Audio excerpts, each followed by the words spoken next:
Vagina is like rubber band. Yes, this rubber band. If the bola is this size, the vagina will expand so that it can enter inside. And if it's smaller, vagina will accommodate it. Hello, welcome back to Shobbs Health and Wellness Podcast. My name is Sarah Shobbs.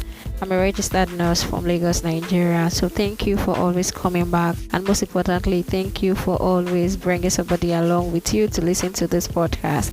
Welcome to a new episode of Shobbs Health and Wellness Podcast. If this is your first time of listening to Shobbs Health and Wellness Podcast, it is a weekly podcast that focuses the conversation on your health and your wellness. New episode drop every Sunday, 6 p.m. Nigeria time. The aim is to bring you those health information you take for granted, especially when it pertains to your health and your general well-being. Thank you for joining me on this podcast today. I would like to introduce to my co-host is a person of Akpan Akawo. He's a registered nurse. He owns a sexual and reproductive health education brand called The Gig Nurse, where he uses as an avenue to positively reorientate people on sexual and reproductive health. He loves to read, write, play football as his hobby. Help me welcome my co-host to the podcast. Hello everyone, it's nice to be on this podcast. I was here a few months ago as a guest artist, and it's great to be here as a partner now, and it's great to know that I'll always be here to be talking about issues as relating to health. Okay, to get right into what we're doing for today, we talk about vagina tightening. I think while talking about vagina tightening, we should start with vagina loosening. Now, on social media, on other forms of media, and in private discussions, group discussion, that's physical meetings, we've heard people talk about it a whole lot and talk about vaginal loosening. But most times the term vaginal loosening is being used as a way to shame women for them being able to express themselves sexually, to choose to have sex as at whim due and how they want to do it. And because we kind of have a society that is more tended towards supporting the male than female. It's supported that men can have sex with whoever, however they want, without women doing same. Men now use this term vaginal loosening to kind of use it in a shameful way against these women. So that is actually what vaginal loosening is. But notwithstanding, we still have what we call vaginal laxity. What this means in essence is that it's not possible for the size of a woman's vagina to be the same since when she was growing up till when she dies. Now, down the line, somewhere, somehow, the vagina will lax because the vagina is made up of what? Elastic tissue. So just like you having a rubber band, whether you use that rubber band or you don't use it, there are just natural factors that will make the rubber band to get lax. So that's the same thing that happens to vagina. And now, what are these factors that can cause this laxity? The first one is age. As a woman grows older, almost everything in a woman's body is controlled by hormones, not just a woman, both men, but the reproductive system of women and the reproductive organs are controlled by hormones. And when she gets to menopause, when these hormones no more function at top level as they should, all those organs will be affected. So that is the main cause of vaginal laxity in women. Whether a woman uses the vagina or not, once she gets to menopause or once she starts advancing in age, scientifically they say from about 35 years and above, the elastic cells of the vagina tend to start to lose their elasticity because they are not replaced as fast as they used to be when she was in puberty and early adulthood. So the vagina might tend to be lax. The next one, and the major one that causes vaginal laxity, is pregnancy and childbirth. Once a woman gets pregnant, the amount of changes she goes is awesome. If it's something you're supposed to x-ray a woman through the process of pregnancy for the 9 months, you see that basically a woman basically changes her structure just to accommodate another life. And I think is one thing we should respect women for. What they do at pregnancy and childbirth is awesome. To think of the fact that their pelvis has to change and, modify to accommodate another life, it's something awesome entirely. So this changes also occurs in the vagina. And okay, let's say this for a joke. take a look at the size of your head. Okay. And think of the fact that such size had to pass through the width of the vagina. That is basically what they do. So there is no way, in as much as the body will try to replace it, a woman who has been pregnant and given birth per vagina, most times within 9 to 12 months, her vagina will go back to almost the same state as the pre-pregnancy stage, but cannot just come back together, like to be the same like before. So that is what pregnancy does to people. Now, the next one that is possible is trauma, pelvic trauma. That's something else that can cause an issue to a woman's vagina. She has an injury or she had a surgery that involves getting into the pelvic region and everything. And don't forget that this vagina is made up of muscles, and these muscles are attached to the pelvic bones. So if something happens and these bones are not kept straight, it's just like sometimes we don't know that the vagina is like a muscle, just like every other muscle in the body. That's true. For example, let's say each muscle is attached to a bone, and if something happens to those bones, those muscles might be affected. So that's the same thing that can happen to a vagina if the muscles that they have been attached to, that the pelvic muscles, have problems or maybe a fracture or what have you. That can happen. So those are just basically what can happen, what can cause that, or maybe gynecological surgeries that involves invading into the vagina. Things can be torn and cannot be repaired to be as they were naturally, and a whole lot of things. So basically, that is really what can cause this vaginal laxity. Can we also say that when a woman undergoes cesarean section, it can also make the muscle of the vagina to loosen? Okay, cesarean section. I know most people will say that the woman has not given birth per vagina, but then the process of these changes occurring to reproductive organ, which the vagina is inclusive, doesn't just happen at childbirth. Immediately woman conceives, many changes occur, so many different changes. So she will still, she has been carrying this baby for 9 months. Your body, the woman's body does not know that she wants to give birth via CS, because that's just like a way of complementing childbirth. The woman's body, once the woman takes in, starts preparing that pregnancy that she's supposed to give birth per vagina. That doesn't mean that CS is bad or it should not happen. We were given this knowledge to make technology that can make things easy and give us choices. CS is still okay. But the body, being in its natural state, is always inclined towards preparing the body for vaginal delivery. So these changes most times have already happened in the vagina. So in as much, it might not be as profound as a woman who gives birth per vagina, because apart from the woman who gives birth via CS only has hormonal changes and not mechanical changes. Mechanical changes in quotes, that's mechanical in quotes, might occur when the passenger, which is the baby, passes through the passage, which is the vagina. So that is where those changes happen. But the hormonal changes might not be as profound as those mechanical changes that will happen, because there is a physical wear and tear happening while the baby is coming out. But not in the doubt, there will still be changes, subtle as it might be. We have just 3 courses.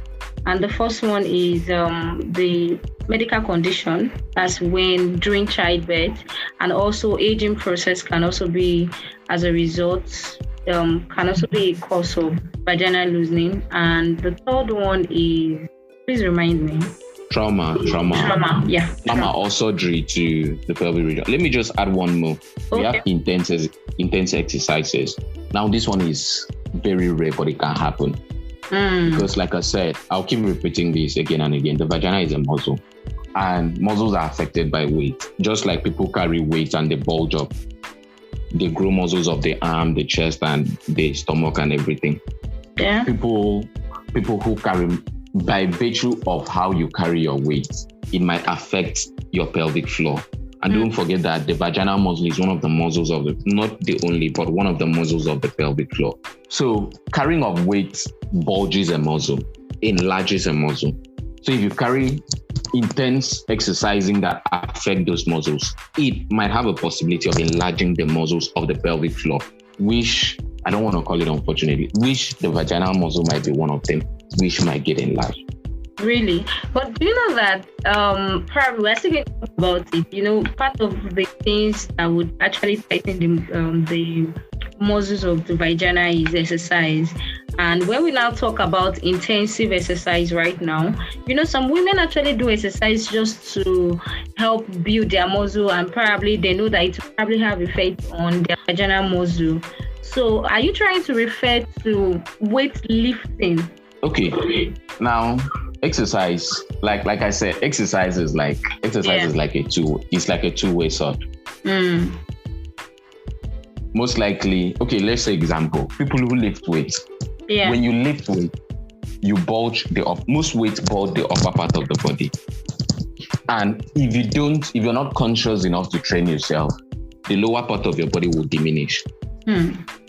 That's how it is. Maybe it might not really diminish, but by the fact that the top part is bulging more than the lower part, it will look diminished. Now, we might have exercises, intense exercises that are not for the pelvic floor, but the pelvic floor exercises to control, to tighten the vagina, like you said, which we'll get to this, are strictly pelvic floor exercises. Okay. But you might do other exercises, intense lifting, that's how they call it, intense lifting. You might do other intense lifting that indirectly affect your pelvic floor. And you know that when you are not conscious of exercise you're doing, it might actually do some changes you don't want them to do. That is why, if all things being equal, when you're doing an exercise regimen, every exercise regimen has specific muscles. Like, you know this and be like, if I'm lifting this weight like this, these are the muscles I want to train. It might affect the other muscle, not in a conscious way, and do some changes, but you are okay with these muscles you are changing. So intense lifting might be one of them. I think, yeah, like you said, lifting, it is lifting. And this lifting most times is not in the form. Okay, I know I said exercise because some people might do it. But the bulk of this lifting does not really fall into exercise. There are people who just lift everything, maybe by virtue of works they do. Yeah. Which is not exercise. So I think we could draw a line a bit there. The bulk of this lifting is into non-exercise type of lifting. Okay, so are you trying to refer to non-exercise type of lifting? Yes. Okay. Because I want to say that even at the gym for female, when we undergo some exercise, the instructor usually advises that we also work on our lower part and not just the upper part. So after doing vigorous exercise that is going to build your muscle and all these other things, the instructor would advise that you also work on your lower part. So, and that one is another, because it's even compulsory. They tell you to balance everything together. I'm with you. Okay, I would just want to say that if you look at the exercise regimen that is done, especially when they say you should balance up, especially when they ask you to work on your pelvic floor, most times it doesn't involve heavy weight. Yes, that's true. You're right. Most times it doesn't involve heavy weight. Heavy weight is for other part of the body. It's not that side. That side already has a heavy weight to carry. A full human being is already heavy enough. So, okay, anyway, I wanted to say that, what about those that are obese? Like maybe obesity actually is part of, can be a cause of vaginal tightening. I don't know. I'm just talking out of content right now. Okay, obesity and vaginal tightening. Yeah. Can their vagina be tighter than the norm? Let's say the normal, because I know there is actually no normal when it comes to the size of the vagina. I think you should take note of this. Your vagina is different. I remember when I wrote a post on my social media about that there's nothing like losing vagina. People came for me, a whole lot of people. I remember someone saying, "Are you trying to tell me that people who use things like fruits like cucumber to pleasure themselves, that they have the same size of vagina like the other person?" And I told him something. Every muscle will stretch when you stretch it. Yeah. But every elastic muscles will come back to its almost original size, not original size, when not stretched again.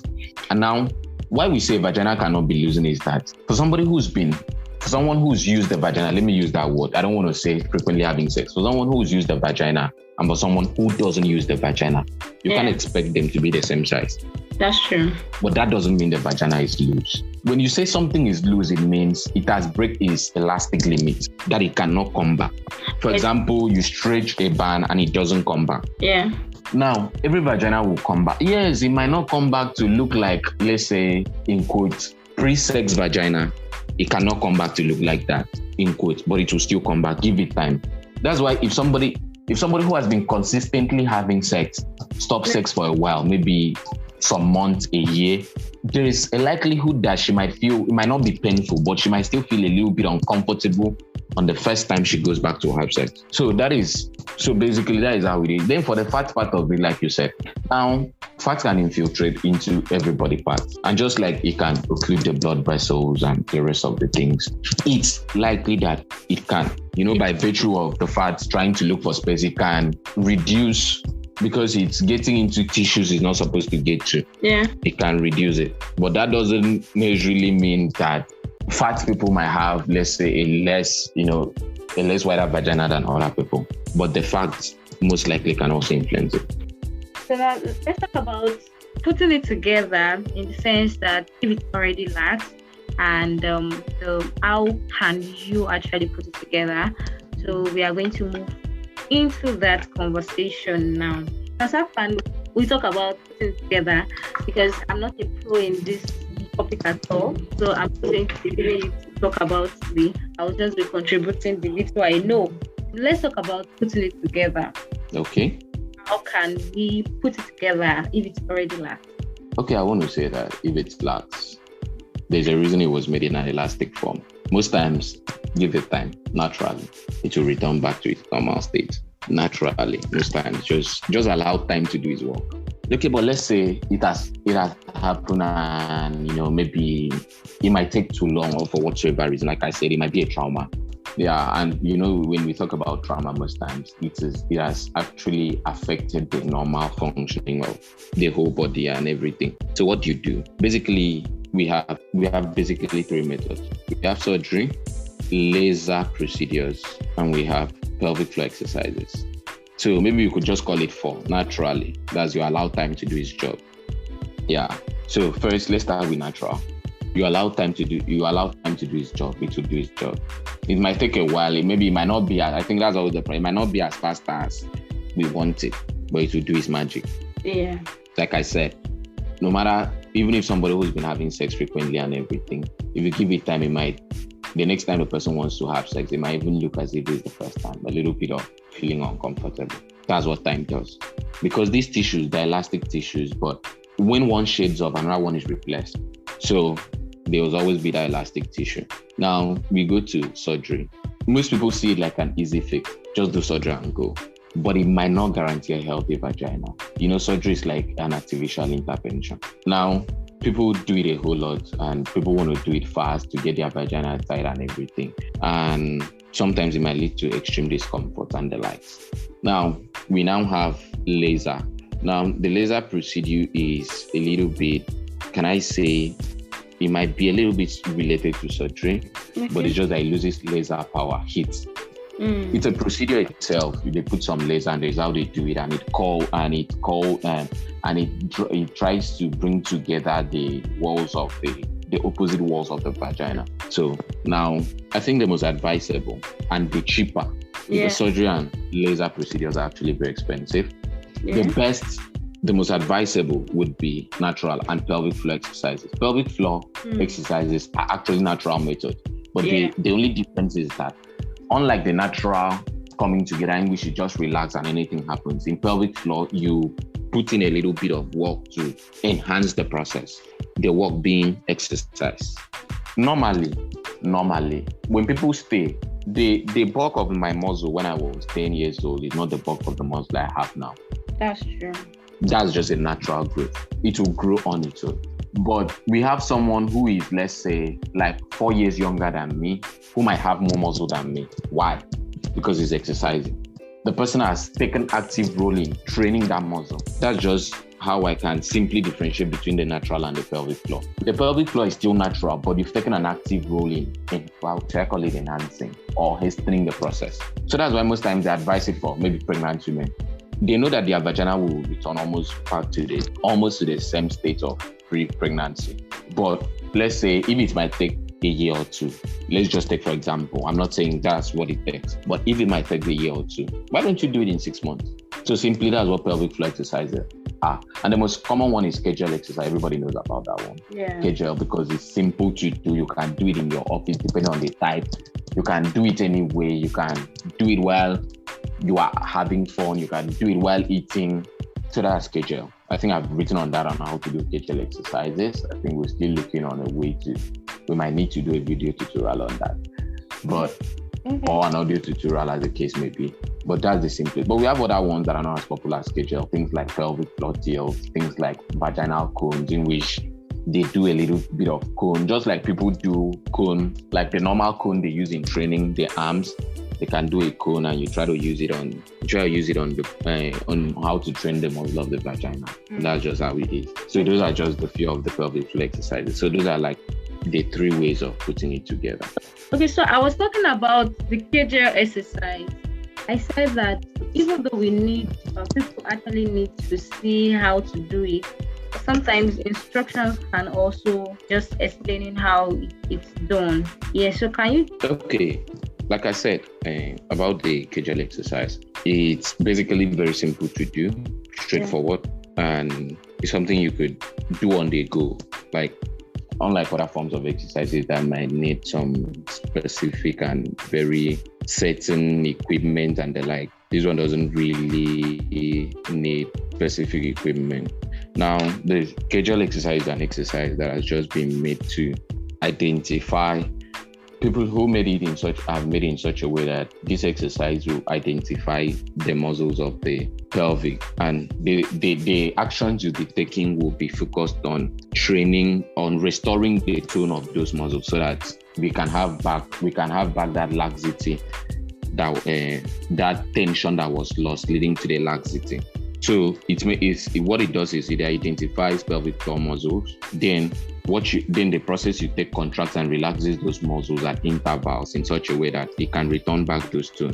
Now, the interval for contracting and relaxing these muscles starts from lower to higher. You understand? Yeah. Someone who is just starting cannot contract and relax it at the same interval like someone who has been on it for like 6 months. That one is just normal about every exercise. You can't just, let's say you've never lifted a weight and the first time you come, you want to go to 200 kg at once. So we know what will happen.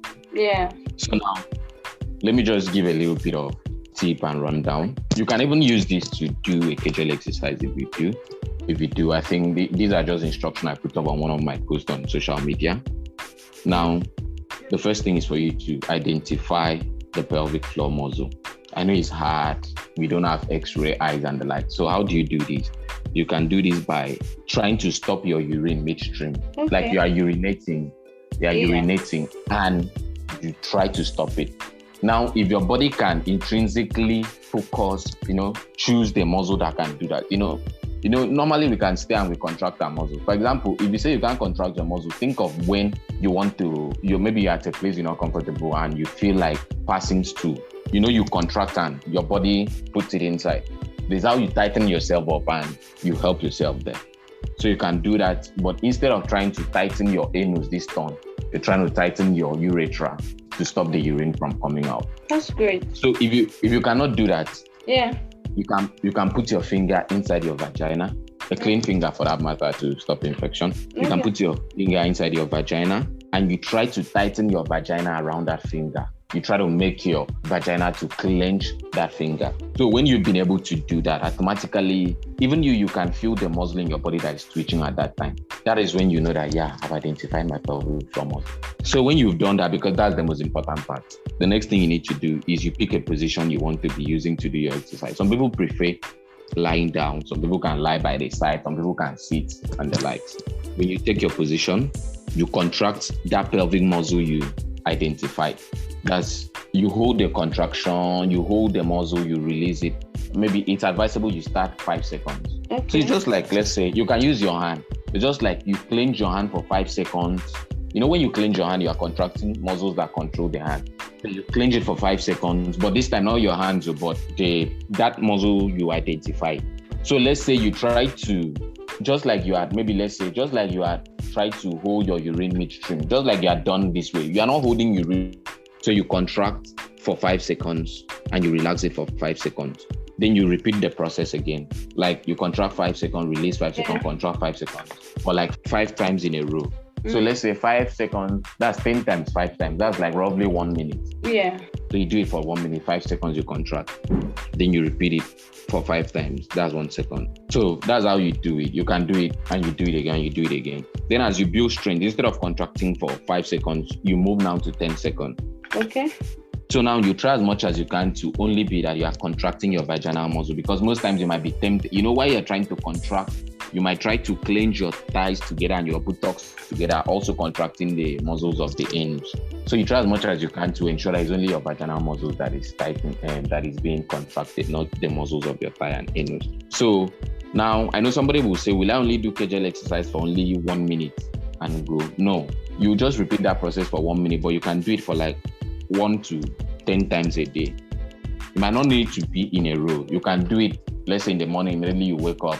Maybe as you are in the kitchen trying to prepare breakfast, you do it if it will permit you.